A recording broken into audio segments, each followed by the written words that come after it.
नमस्कार, आप देख रहे हैं खबरों की गंगोत्री। साथ में आपके शिखा ठाकुर। देहरादून के रेंज मैदान में इंडो नेपाल अंतर्राष्ट्रीय व्यापार मेला और पर्यटन महोत्सव 2025 का आयोजन किया जा रहा है। इस मेले का उद्घाटन उत्तराखंड के मुख्यमंत्री द्वारा किया गया। आयोजन में PhD, चेंबर ऑफ कॉमर्स और इंडस्ट्रीज एसोसिएशन ऑफ उत्तराखंड की भी सहभागिता है और इस ट्रेड फेयर का मुख्य उद्देश्य भारत और नेपाल के बीच व्यापारिक संबंधों को मजबूत करना और सांस्कृतिक साझेदारी को बढ़ावा देना है।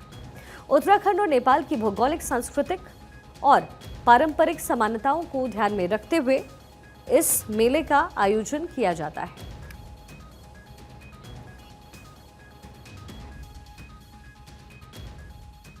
आयोजन भारत और नेपाल दोनों देशों के जो सांस्कृतिक और भावनात्मक संबंध हैं, उस संबंधों को और प्रगाढ़ता और मजबूती प्रदान करने में बहुत सहायक सिद्ध होगा। आने वाले समय में ये समन्वय और मजबूत होगा और संबंधों में घनिष्ठता आएगी, व्यापार में निकटता आएगी, सांस्कृतिक और सामाजिक संबंध, रोटी बेटी का संबंध हमारा बहुत पहले से रहा है। इस प्रकार के आयोजन हमारी जो समृद्ध परंपराएं हैं, एक दूसरे के हमारे कल्चर हैं, उसको संजोए रखते हुए आने वाली जो हमारी पीढ़ियां हैं, उन पीढ़ियों को भी अपना अद्वितीय योगदान इस विरासत को सौंपने में ये मेले इस प्रकार के महत्व के मेले हैं। हमारे शास्त्र केवल ग्रंथ संपूर्ण सृष्टि के रहस्यों को जानने का एक माध्यम है। भारतीय शास्त्रों और ग्रंथों में ऐसे अद्भुत सूत्र निहित हैं जो कि आधुनिक ज्ञान विज्ञान में परिलक्षित होते हैं। उत्तराखंड के मुख्यमंत्री पुष्कर सिंह धामी ने पतंजलि विश्वविद्यालय में आयोजित 62वीं अखिल भारतीय शास्त्रोत्सव स्पर्धा के समापन समारोह में ये बात कही है। मुख्यमंत्री ने कहा कि भारतीय संस्कृति और परंपरा का आधार हमारे प्राचीन शास्त्र हैं, जिनमें विज्ञान, योग, चिकित्सा, गणित और दर्शन के गृढ़ रहस्य समाहित हैं। मुख्यमंत्री धामी ने यह भी कहा कि राज्य सरकार सनातन और भारतीय ज्ञान परंपरा को प्रोत्साहित करने के लिए विशेष कदम उठा रही है, ताकि प्राचीन भारतीय ज्ञान विज्ञान को वैश्विक स्तर पर स्थापित किया जा सके। और इस अवसर पर मुख्यमंत्री धामी ने भारत के समृद्ध वैदिक ज्ञान को वैश्विक स्तर पर पहचान दिलाने और इसे शिक्षा प्रणाली में अधिक प्रभावी रूप से समाहित करने की आवश्यकता पर जोर दिया। उन्होंने कहा कि ऋषि मुनियों द्वारा किए गए अनुसंधानों को केवल विरासत के रूप में संरक्षित करने के बजाय उसे आगे बढ़ाना और आधुनिक परिप्रेक्ष्य में विकसित करना आवश्यक है। उन्होंने ये भी कहा, जैसे कि अद्वैत वेदांत का गूढ़ ज्ञान पूरे भारत में फैला है, वैसे ही इस शास्त्र के माध्यम से संस्कृत और शास्त्रों के गूढ़ रहस्य पूरे देश और वैश्विक स्तर पर फैले। केंद्रीय संस्कृत विश्वविद्यालय और पतंजलि विश्वविद्यालय के द्वारा 1000 से भी ज्यादा पूरे देश के और विदेश के भी, यानी कहूँगा कि नेपाल से भी आए हुए हमारे संस्कृत के विद्वानों का यहाँ पर बहुत शानदार शास्त्रोत्सव का ये कार्यक्रम यहाँ पर किया गया। ये निश्चित रूप से जो हमारी सनातन संस्कृति है, सनातन परंपरा है, जो पहले भी थी है और हमेशा रहने वाली है, उस परंपरा के ध्वजवाहक हैं ये सब आने वाले। और देवभूमि उत्तराखंड में 2 दिनों तक इन्होंने अनेक प्रकार की प्रतियोगिताओं में यहाँ पर हिस्सा लिया है। और निश्चित रूप से ये हमारी जो महान संस्कृति है, महान विरासत है, उस विरासत को ये नवोदित हमारे उदयमान हमारे छात्र छात्राएं आगे बढ़ाने का काम करेंगे। पतंजलि विश्वविद्यालय के कुलाधिपति और योग ऋषि स्वामी रामदेव ने कहा कि संस्कृत केवल एक भाषा नहीं है, बल्कि ये पूरे विश्व में किसी भी क्षेत्र में नेतृत्व प्रदान करने का सामर्थ्य रखती है। स्वामी रामदेव ने अखिल भारतीय शास्त्रोत्सव को संस्कृत और संस्कृति का संगम बताया। उन्होंने कहा कि सभी मूल भाषाएं संस्कृत से ही उत्पन्न हुई है और इस पर हम सभी को गर्व होना ही चाहिए। और देश के प्रधानमंत्री का भी यही सपना है कि हम संस्कृति मूलक समृद्धि और विरासत मूलक विकास को विकल्प रहित संकल्प और अखंड प्रचंड पुरुषार्थ के साथ संकल्प से सिद्धि की यात्रा पूरी करें। उसके जीवंत प्रतिमान हमारे धामी जी हैं।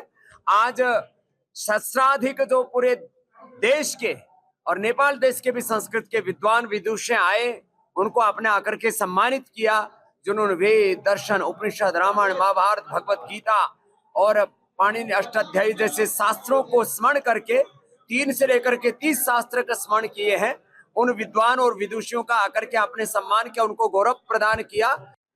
वहीं कैबिनेट मंत्री गणेश ने आज मसूरी के गांधी चौक में राज्य योजना के तहत मोतीलाल नेहरू मार्ग पर 4 किलोमीटर लंबी सड़क से पुनर्निर्माण कार्य का शुभारंभ किया। इस योजना को 273.43 लाख की लागत से पूरा किया जाएगा। गांधी चौक पर आयोजित कार्यक्रम में नगर पालिका अध्यक्ष मीरा सकलानी के साथ ही क्षेत्रीय सभासद और गणमान्य व्यक्ति मौजूद रहे।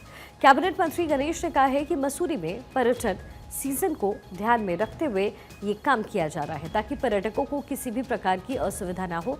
उन्होंने बताया कि हर साल लाखों की संख्या में पर्यटक मसूरी आते हैं और बेहतर सड़क सुविधा से उन्हें यात्रा में सहूलियत मिलेगी। उन्होंने ये भी कहा कि राज्य सरकार पर्यटन को बढ़ावा देने और बुनियादी ढांचे को मजबूत करने के लिए लगातार काम भी कर रही है।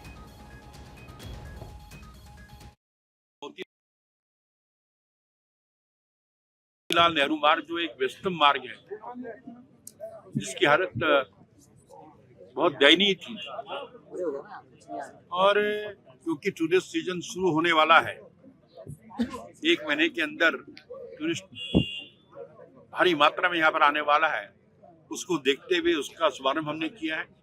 हॉट मिक्स का काम तो 15 दिन में खत्म हो जाएगा और 1 माह के अंदर नाली और जो शेष कामों का काम पूरे होंगे, और आगे भी जो मसूरी की बेहतरी के लिए होगा हमारी सरकार करेगी।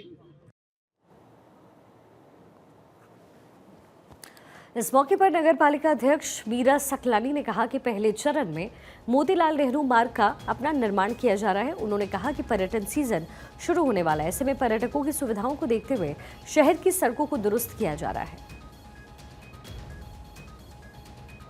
नेहरू मार्ग का शिलान्यास हुआ है और शीघ्र ही और रोडों पे भी हम लोग काम शुरू करेंगे, लेकिन क्योंकि अब सीजन का टाइम है, अभी हम लोग नहीं चाहते हैं कि अभी सड़कों की खुदाई हो, इसीलिए ये जो मोतीलाल नेहरू मार्ग का जो शिलान्यास हुआ है, इस पे भी यही कोशिश रहेगी कि 15 से 20 दिन के बीच में ये काम कंप्लीट हो जाए, ताकि जो सीजन का जो टाइम है उसमें किसी तरीके से वो अड़चन ना आए, कोई जाम की स्थिति पैदा ना हो। 4 किलोमीटर लंबी सड़क है, 2 करोड़ 73 लाख इसमें स्वीकृति प्राप्त हुई है और इस कार्य को आज प्रारंभ किया जा रहा है। 1 माह के अंदर सारे बिटुमिनस कार्य इसके पूर्ण कर दिए जाएंगे और जो छोटे कार्य अवशेष बचेंगे उन्हें शुरू कर दिए जाएंगे। जो भी हमारे मुख्य मार्ग हैं सभी लगभग ठीक कर दिए गए हैं। एक इसको स्वीकृति प्राप्त भी कर दिया जाएगा।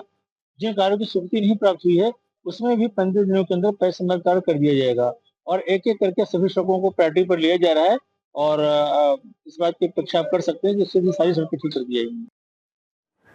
मसूरी में हो रहे अवैध निर्माण कार्यों को लेकर के मसूरी देहरादून विकास प्राधिकरण एक बार फिर से एक्शन में नजर आ रहा है। मॉल रोड में चल रहे अवैध निर्माण कार्य को आज मसूरी देहरादून विकास प्राधिकरण के अधिकारियों द्वारा सील कर दिया गया। वहीं लोगों को हिदायत दी गई है कि शहर में किसी भी तरीके से अवैध निर्माण कार्य न किया जाए। वहीं इसके पास की 2 दुकानों को भी सील किया गया है। मसूरी देहरादून विकास प्राधिकरण के अधिशासी अभियंता अतुल गुप्ता ने बताया है कि प्राधिकरण द्वारा मानचित्र स्वीकृति के उपरांत ही निर्माण कार्य करने के लिए कहा गया, लेकिन कुछ लोगों ने शहर में अवैध निर्माण काम करवाए। उन्होंने कहा कि अवैध निर्माण पर प्राधिकरण द्वारा लगातार कार्रवाई की जाती रहेगी। गोयल द्वारा इस निर्माण कार्य किया जा रहा था, इसका मानचित्र स्वीकृत कराने के बाद इसके द्वारा विचलन करके निर्माण कार्य किया जा रहा था, जिसके लिए इसके खिलाफ धारा 27/1 की कार्रवाई की गई, जो एसडीएम महोदय के यहाँ सुनवाई में लगी हुई थी। मैडम द्वारा इसकी सुनवाई के उपरांत सीलिंग के आदेश पारित किए गए। उन्हीं सीलिंग के आदेशों के क्रम में आज इसको सील किया जा रहा है। धामी सरकार के 3 साल पूरे होने पर बीजेपी प्रदेश भर में शिविर और जन जागरूकता अभियान के जरिए लोगों के बीच पहुंचने का अभियान शुरू करने जा रही है, जिसकी जानकारी देने के लिए विकासनगर के पूर्व विधायक और बीजेपी के प्रदेश उपाध्यक्ष कुलदीप कुमार की अगुवाई में एक प्रेस कॉन्फ्रेंस का आयोजन हुआ, जिसमें पार्टी के जिलाध्यक्ष मीता सिंह सहित पार्टी के कई पदाधिकारी शामिल रहे। जहां बीजेपी प्रदेश उपाध्यक्ष कुलदीप कुमार ने पुष्कर सिंह धामी सरकार के 3 साल पूरे होने पर कार्यकाल को ऐतिहासिक बताया। कहा कि धामी सरकार में इन 3 साल के कार्यकाल में प्रदेश का चहुमुखी विकास हुआ। साथ ही धामी सरकार ने यूसीसी, लैंड जिहाद और नकल विरोधी कानून लागू किया है। प्रदेश के बेरोजगार युवाओं को विभिन्न माध्यमों से हजारों की संख्या में नौकरी देने का काम किया गया, जिसको लेकर आगामी 23 मार्च से विभिन्न शिविरों के माध्यम से सरकार की योजनाओं को जन जन तक पहुंचाने का काम करने के साथ ही पार्टी को मजबूत करने का काम किया जाएगा। भारतीय जनता पार्टी की सरकार 23 तारीख को अपने 3 वर्ष का कार्यकाल पूरा करने जा रही हैं। और इन 3 वर्षों में उत्तराखंड के अंदर भारतीय जनता पार्टी सरकार की बहुत सारी ऐतिहासिक उपलब्धियां रही हैं। चाहे अगर हम बात करें तो समान नागरिक आचार संहिता, लैंड जिहाद और इसके अतिरिक्त सामाजिक क्षेत्र में और सैनिक परिवारों के लिए बहुत सारी सरकार ने योजनाएं लागू की हैं। और ये उत्तराखंड सशक्त, भय मुक्त और आर्थिक रूप से संपन्न उत्तराखंड बन सके, इसके लिए बहुत सारी योजनाएं, जन कल्याणकारी योजनाएं माननीय मुख्यमंत्री जी पुष्कर सिंह धामी जी ने प्रारंभ की हैं। प्रयागराज महाकुंभ मेले के समापन के बाद आज निरंजनी अखाड़े के संत हरिद्वार लौट आए हैं। अखिल भारतीय अखाड़ा परिषद के अध्यक्ष महंत रविंद्र पुरी की अगुवाई में सुबह तड़के रेलवे स्टेशन वो पहुंचे। सैकड़ों साधु संतों का रेलवे स्टेशन और उसके बाद निरंजनी अखाड़े में जोरदार स्वागत हुआ। कुंभ की शुरुआत से पहले सभी महंत हरिद्वार से प्रयागराज के लिए रवाना हुए थे। महंत रविंद्र पुरी ने प्रयागराज महाकुंभ के अनुभव को अभूतपूर्व बताया और कहा कि हरिद्वार में 2027 में आयोजित होने जा रहे अर्ध कुंभ मेले को पूर्ण स्वरूप में मनाने के लिए तैयारी अभी से शुरू होगी। ऐसा कुंभ पहली बार हुआ और जो इस बार का हमें अनुभव रहा, हम यही कहना चाहेंगे कि जो आने वाले समय में 2027 में हम यहाँ चाहते हैं हरिद्वार में यहाँ भी हम कुंभ करें। और माननीय मुख्यमंत्री जी से हमारी वार्ता हुई थी। मुख्यमंत्री जी ने कहा था कि कोरोना काल में हम लोग कुंभ नहीं कर पाए, इसीलिए हम 27 में कुंभ करेंगे। अब हमारा प्रयास रहेगा जैसा कुंभ प्रयागराज में हुआ वैसा कुंभ हमारा हरिद्वार में हो, इसके लिए पूरा प्रयास किया जाएगा। रुद्रपुर के दिनेशपुर में पैसे के लेन देन को लेकर के फायरिंग का मामला सामने आया, जिसमें एक व्यक्ति घायल हो गया। युवक पर फायर करने वाला मौके से फरार। रामपुर के मलक का रहने वाला अंकित, जिसने बताया है कि उसने एक युवक से 8,000 रुपये उधार लिए। आरोप है कि आरोपी अपने कई साथियों के साथ कंपनी के बाहर पहुंचे और उसे जबरदस्ती खींचकर ले जाने लगे। इस दौरान जब लोगों ने बीच बचाव किया तो आरोपियों ने तमंचे से फायर किया, जिससे पास में खड़े हुए ठेकेदार महिपाल गंगवार के कंधे में गोली लगी। आरोपी मौके पर धमकी देकर के फरार हो गए। बाद में फायरिंग की सूचना पर पहुंचे एसपी सिटी उत्तम सिंह और सीओ समेत कई अधिकारियों ने जानकारी ली। एसपी सिटी ने बताया कि फायरिंग की जांच हो रही है। आसपास लगे सीसीटीवी कैमरेज की फुटेज भी देखी जा रही है। जल्द आरोपियों को अरेस्ट भी किया जाएगा। जैसे बता रहे हैं कि लेन देन का कुछ था और उसके में इनका थोड़ा सा बहस हो गई और फिर जो दूसरे पक्ष से एक व्यक्ति ने उन पर फायर किया। उसमें तहरीर अभी दी नहीं है, अभी ये लिख रहे हैं, बोल रहे हैं हम ले देंगे और उसके अनुसार और सीसीटीवी जो भी मिलेंगे उसके अनुसार से कार्रवाई। मेरठ में प्रेमी के साथ मिलकर के पति की हत्या जैसी जो घटना है वो आपको उत्तराखंड में देखने को इन दिनों मिल रही है। 2 घटनाओं के बारे में जरा आपको बता दें। पहली घटना उधम सिंह नगर की है तो दूसरी हरिद्वार से सामने आई।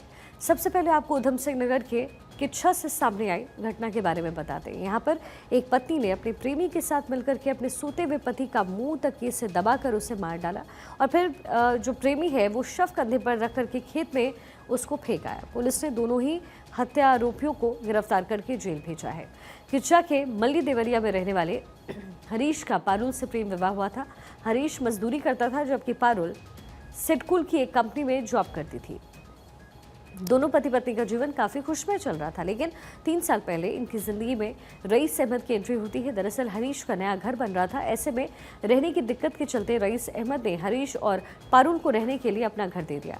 इसके बाद रईस का हरीश के घर आना जाना हो गया और फिर रईस और पारुल के बीच प्यार परवान चढ़ने लगा। नया प्यार आते ही पारुल को अपना पहला प्यार छोड़ना पड़ा और दोनों प्रेमी प्रेमिकाओं ने 15 सितंबर की रात को सोए हुए हरीश का मुंह तकिए से दबाकर उसकी हत्या कर दी।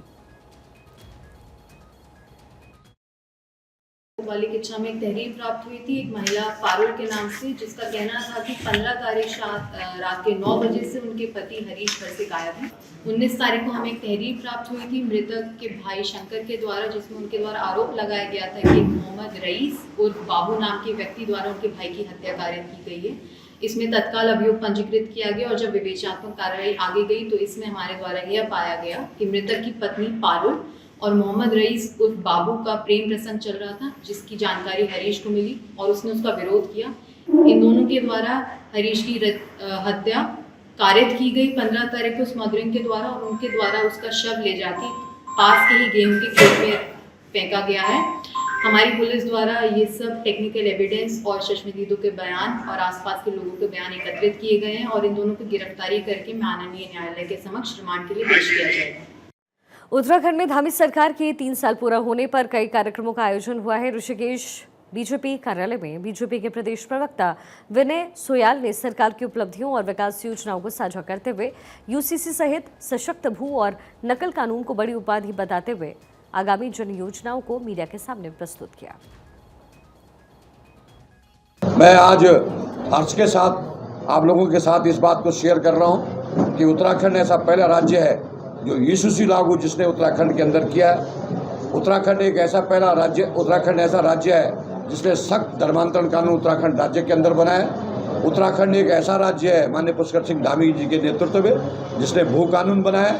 उत्तराखंड एक ऐसा राज्य है जिसने नकल माफियाओं पर नकेल कसने के लिए उन्हें जड़ से उखाड़ फेंकने के लिए नकल विरोधी कानून बनाया है। निश्चित रूप से मैं कह सकता हूं और उत्तराखंड राज्य के अंदर आज जो विकास की अपार संभावनाएं बनी हुई हैं और जो लगातार उत्तराखंड विकास की तरफ अग्रसर है, जैसा कि माननीय प्रधानमंत्री जी ने भी कहा है कि आने वाला दशक उत्तराखंड का दशक है। माननीय पुष्कर सिंह धामी जी के नेतृत्व में इन 3 वर्षों के लिए उसके लिए अथक मेहनत और परिश्रम किया गया। आध्यात्मिक गुरु रहे पायलट बाबा के निधन के बाद उनके शिष्यों में संपत्ति को लेकर के विवाद अभी तक थमा नहीं है। हरिद्वार में शिष्यों के एक गुट ने मीटिंग कर प्रेस कॉन्फ्रेंस की है और पायलट बाबा के उत्तराधिकारियों पर कई गंभीर आरोप लगाए। पायलट बाबा की शिष्या पूर्णानंद गिरी ने कहा है कि आश्रम में गुंडा तत्वों का बोलबाला हो गया, जिससे आश्रम के सेवादारों को भी खतरा है। साथ ही सभी आश्रमों की व्यवस्थाएं भी ठप हो गई हैं, जिन्हें सुचारू किया जाना बहुत जरूरी है। आपको बता दें कि इसी गुट की शिकायत पर पिछले साल पायलट बाबा की मौत की जांच के लिए एसआईटी का गठन हुआ था।